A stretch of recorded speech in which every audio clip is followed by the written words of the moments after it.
جس عورت میں یہ 3 نشانیاں موجود ہوں تو ایسی عورت سے جلد ہی جان چھڑوا لینی چاہیے۔ کہتے ہیں حضرت علی رضی اللہ تعالی عنہ سے ایک شخص نے پوچھا کہ منحوس عورت کی نشانیاں کیا ہیں، تو آپ رضی اللہ تعالی عنہ نے فرمایا ایسی عورت میں 3 نشانیاں ضرور پائی جاتی ہیں، اگر کسی عورت میں یہ 3 نشانیاں واضح ہو جائیں تو اس سے فوراً اپنی جان چھڑوا لو۔ یہ 3 نشانیاں کون سی ہیں، مکمل تفصیل آپ کو بتائیں گے، ویڈیو کو آپ نے اسکپ نہیں کرنا اور آخر تک لازمی دیکھنا ہے۔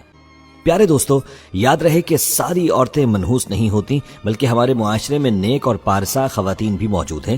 اس سے پہلے کہ آپ کو منحوس عورت کی 3 نشانیاں بتائیں، آپ کو عورت کی چند نیک خوبیاں بتاتے ہیں۔ تمام لڑکیاں یہ بات یاد رکھیں کہ جب بھی عورتوں کی نیک خوبیوں کی بات ہوگی تو شوہر کی فرما برداری سر فہرست ہوگی۔ قرآن پاک میں اللہ تعالیٰ فرماتا ہے نیک عورتیں وہ ہیں جو فرما بردار ہیں اور خاوند کی غیر موجودگی میں اپنے مال و آبرو کی حفاظت کرنے والی ہیں۔ ایک بار حضور اکرم صلی اللہ علیہ وآلہ وسلم سے پوچھا گیا کہ سب سے بہترین عورت کون سی ہے، تو آپ صلی اللہ علیہ وآلہ وسلم نے فرمایا وہ عورت کہ جب اسے شوہر دیکھے تو وہ اس کو خوش کر دے، اور جب شوہر اس کو حکم دے تو وہ اس کی اطاعت کرے، اور اپنے جان و مال میں اپنے شوہر کا ناپسندیدہ کام بالکل نہ کرے اور اس کی مخالفت نہ کرے۔ عورت کی محبت اور اس کی اطاعت میں سب سے زیادہ حقدار اس کا شوہر ہے۔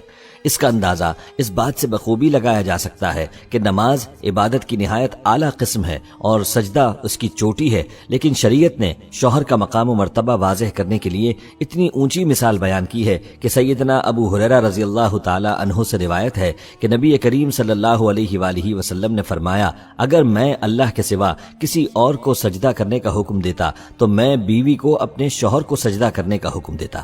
پھر آپ صلی اللہ علیہ وآلہ وسلم نے فرمایا اس ذات کی قسم جس کے ہاتھ میں محمد کی جان ہے، عورت اپنے رب کا حق ادا نہیں کر سکتی جب تک وہ اپنے شوہر کا پورا حق ادا نہ کرے، حتیٰ کہ شوہر اگر اسے بلائے اور وہ سواری پر ہو تب بھی اپنے آپ کو نہ روکے۔ دوستو، حدیث میں ہے کہ جس شوہر کو عورت سے تکلیف پہنچتی ہے جنت کی حوریں اسے بد دعا دیتی ہیں۔ پیارے دوستو، نیک عورت کی خوبیوں میں سے ایک خوبی ستر و حجاب کی مکمل پابندی کرنا بھی ہے۔ مسلمان عورت کے لیے پردہ اسلام کی خصوصیات اور اس کے محاسن میں سے ہے۔ پردے میں مسلمان عورت کی عزت و ناموس کی حفاظت ہے۔ پردہ ایک رحمت ہے۔ اسلام نے عورت کو انتہائی بیش قیمت متاع قرار دیا ہے، اس لیے اس کی حفاظت کا خصوصی اہتمام کیا ہے۔ زمانہ جاہلیت میں پردے کا کوئی رواج نہیں تھا، پردہ صرف اور صرف اسلامی حکم ہے، یعنی اسلام نے پردے کا حکم نافذ کیا ہے۔ پیارے دوستو، یہاں لڑکیوں کو یہ بات بھی بتاتے ہیں کہ لڑکیوں کے لیے شوہر کی اطاعت کتنی اہم ہے۔ قرآن و حدیث میں اس کی تاکید اس طرح سے آئی ہے کہ جو کام بھی کرو اس میں اپنے شوہر کی اجازت حاصل کرو۔ چند احادیث آپ کے لیے پیش کی جاتی ہیں، انہیں غور سے اور توجہ کے ساتھ سن لیں۔ نبی کریم صلی اللہ علیہ وآلہ وسلم فرماتے ہیں کہ کوئی عورت اپنے شوہر کی موجودگی میں اس کی اجازت کے بغیر نفلی روزہ نہ رکھے۔ پیارے دوستو، عورت کے لیے حکم ہے کہ شوہر کی اجازت کے بغیر کسی کو گھر میں داخل نہ ہونے دے، جیسا کہ نبی کریم صلی اللہ علیہ وآلہ وسلم کا ارشاد ہے جب بھی کوئی مرد کسی اجنبی عورت کے ساتھ خلوت میں ہوتا ہے تو ان میں تیسرا شیطان ہوتا ہے، اس لیے عورت کو چاہیے کہ وہ کسی مرد کو اجازت نہ دے کہ وہ اس کے شوہر کی غیر موجودگی میں گھر میں داخل ہو۔ اور دوستو، اسی طرح ایک مسلمان مرد کو بھی چاہیے کہ کسی اجنبی و غیر محرم عورت کے پاس اس کے شوہر کی غیر موجودگی میں نہ جائے، جیسا کہ نبی کریم صلی اللہ علیہ وآلہ وسلم کا ارشاد ہے کوئی مرد کسی اجنبی عورت کے ساتھ بغیر محرم کے تنہائی میں نہ ہو۔ اسی طرح عورت کے لیے ضروری ہے کہ وہ شوہر کی اجازت کے بغیر کسی غیر محرم سے بات نہ کرے۔ اس بارے میں ارشاد ربانی ہے اے ازواج نبی، تم دیگر عورتوں کی طرح نہیں ہو، اگر تمہیں خوف ہے بس تم اپنی آواز میں لچک نہ پیدا کرو جس سے مریض دل انسان لالچ کر بیٹھے، اور تم بھلی اور درست بات کرو۔ دوستو، معلوم ہوا کہ عورت کی آواز بھی پردہ ہے، وہ اجنبی مرد کے ساتھ ان شرائط کے ساتھ بات کر سکتی ہے۔ نمبر 1، آواز میں لچک، شیرینی اور مٹھاس نہ ہو۔ نمبر 2، صرف بقدر ضرورت بات کرے۔ نمبر 3، پردے کی اوٹ سے بات کرے، جیسا کہ ارشاد ربانی ہے اور جب تم ازواج مطہرات سے کوئی چیز مانگو تو پردے کے پیچھے سے مانگو، یہ تمہارے اور ان کے دلوں کے لیے کامل پاکیزگی ہے۔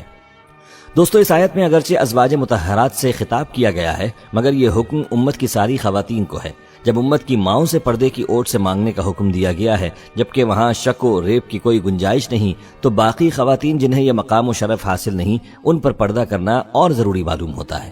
یاد رہے کہ اکیلے عورت کا بازار جانا بھی درست نہیں، کیونکہ بسا اوقات دکان میں سیلز مین کے سوا کوئی نہیں ہوتا، پھر اس سے ناجائز خلوت حاصل ہو جاتی ہے۔ نیک عورت کی ایک خوبی یہ بھی بیان فرمائی کہ شوہر کی اجازت کے بغیر گھر سے باہر نہ نکلے۔ پیارے دوستو، یہ چند خوبیاں تھیں جو نیک عورت کی ہوتی ہیں۔ چلیے اب آپ کو بتاتے ہیں کہ کون سی 3 عورتیں ہیں جو منحوس ہیں، اور وہ کون سے اعمال ہیں کہ جو عورت کو منحوس بناتے ہیں۔ اس حوالے سے حضرت علی رضی اللہ تعالی عنہ نے اس شخص کو جواب دیا کہ وہ عورت اپنے گھر کے لیے پریشانی اور تباہی کا سبب بنتی ہے جس عورت میں یہ 3 عیب پائے جاتے ہوں۔ پہلا یہ کہ وہ اپنے گھر والوں کی غیبت کرتی ہو اور اپنے گھر کی باتیں ادھر ادھر لوگوں میں پہنچاتی ہو، اور دوسرا یہ کہ وہ ہر بات پر جھوٹ بولتی ہو، اور تیسرا یہ کہ وہ اپنے شوہر کی نافرمانی کرتی ہو۔ دوستو، یہ 3 عیب ہیں جس عورت میں ہوں گے تو وہ اپنے ساتھ اپنے گھر والوں کو بھی برباد کر دیتی ہے۔ ان منحوس اور بری عورتوں کی وجہ سے گھر کا سکون تباہ ہو کر رہ جاتا ہے۔ ہر عورت کو چاہیے کہ وہ ان تینوں کاموں میں خود کو روکے۔ پیارے دوستو، اسلام میں عورت کا ایک مقام ہے۔ اگر دیکھا جائے کہ عورت کا تو پہلا روپ ہی اس دنیا میں رحمت ہے۔ بیٹی بن کر پورے خاندان کے دلوں پر راج کرتی ہے، بہن بن کر بھائی کی سچی اور مخلص دوست اور ماں کا بازو بن جاتی ہے، اور جب بیوی بنتی ہے تو ہمیشہ ساتھ نبھانے والی، ہر دکھ اور سکھ کا ساتھی بن جاتی ہے، اور جب وہ ماں بن جاتی ہے تو اللہ اس کا رتبہ اتنا بلند کر دیتا ہے کہ جنت کو اٹھا کر اس کے قدموں میں ڈال دیتا ہے۔ حضرت علی رضی اللہ تعالی عنہ نے فرمایا کہ مرد کی مردانگی کی سب سے عظیم سطح یہ ہے کہ کسی مرد کی وجہ سے کبھی عورت کی آنکھوں میں آنسو نہ آئے۔ دوستو، معاشرے میں عورت کا فطری مقام اس کا گھر ہے، جہاں وہ اپنی چھوٹی سی ریاست کی ملکہ ہے۔ دوستو، اسلام نے عورت کو وہ مقام اور مرتبہ دیا ہے جو کسی دوسرے مذہب نے عورت کو نہیں دیا۔ ہمارے اسلام نے مرد کو عورت کا محافظ قرار دیا ہے، اور یہ ہمارا ہی مذہب اسلام ہے جس نے رشتوں کی پہچان کرائی۔ دوستو، عورت کے لیے حکم ہے کہ کسی اجنبی مرد سے مصافحہ نہ کرے، جیسا کہ نبی کریم صلی اللہ علیہ وآلہ وسلم کا ارشاد ہے، تم میں سے کسی کے سر کو لوہے کی سوئی سے کچو کے لگانا اس بات سے بہتر ہے کہ وہ کسی اجنبی عورت کو چھوئے۔ اور نبی کریم صلی اللہ علیہ وآلہ وسلم کا ارشاد ہے، میں عورتوں سے مصافحہ نہیں کرتا، ایک عورت سے میرا کچھ کہنا 100 عورتوں سے کہنے کے مترادف ہے۔